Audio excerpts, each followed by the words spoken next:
2024 मध्ये झालेल्या एका रिसर्चप्रमाणे भारतातील 18 ते 35 या वयोगटातील लोकांमध्ये साधारण 17% लोकांना टाईप 2 डायबिटीस आढळला होता. तर एवढ्या जास्त प्रमाणात डायबिटीस हे बाकी देशांमध्ये का नाही, आपल्याकडे का आहे आणि याबद्दल आपण करू काय शकतो हे आपण जाणून घेऊया.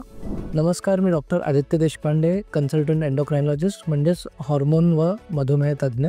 कमी वयात डायबिटीस होणं याच्यामध्ये बऱ्याच प्रकारचे डायबिटीस असू शकतात, पण आपण जे काही वाढतं प्रमाण पाहतोय की भारत हा diabetes capital of the world हे बनत चाललेलं आहे.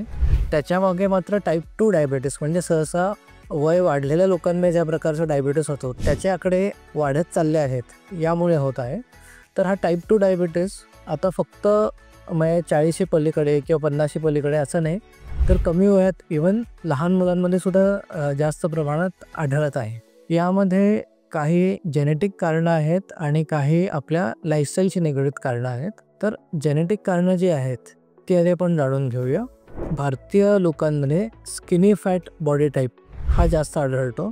याचा अर्थ काय की सेम उंचीला, सेम वजनाला एका भारतीय शरीराची जर आपण तुलना केली कुठल्या युरोपियन किंवा बाकी कोणत्या शरीराशी, तर सेम उंचीला आणि सेम वजनाला भारतीय लोकांमध्ये चरबी जास्त असते, मसल कमी असतं.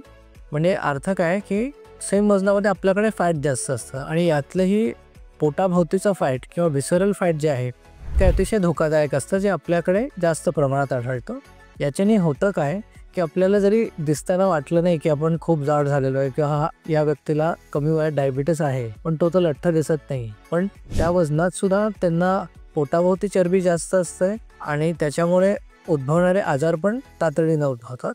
याचबरोबर आपल्या शरीराची ठेवण अशी असते की आपल्याकडे इन्सुलिन बनवणारे जे बीटा सेल्स आहेत त्यांचं प्रमाण मुळातच कमी असतं आणि डायबिटीस झाल्यानंतर त्यांचं जे काय इन्सुलिन बनवण्याची जी प्रक्रिया आहे ती लवकर ढासळते. हे सगळे झाले आपल्या शरीराच्या ठेवणीशी रिलेटेड फॅक्टर्स. त्याबरोबर लाईफस्टाईलबद्दल तर आपल्या सगळ्यांना माहिती आहे. रॅपिड अर्बनायझेशन, बाहेरचं खाण्याचं प्रमाण वाढणं, अवेळी खाणं, चुकीच्या पद्धतीने खाणं, हे सगळं तर आपल्याला माहिती आहे. याबद्दल काही मी नवीन माहिती देतो असं काही नाही.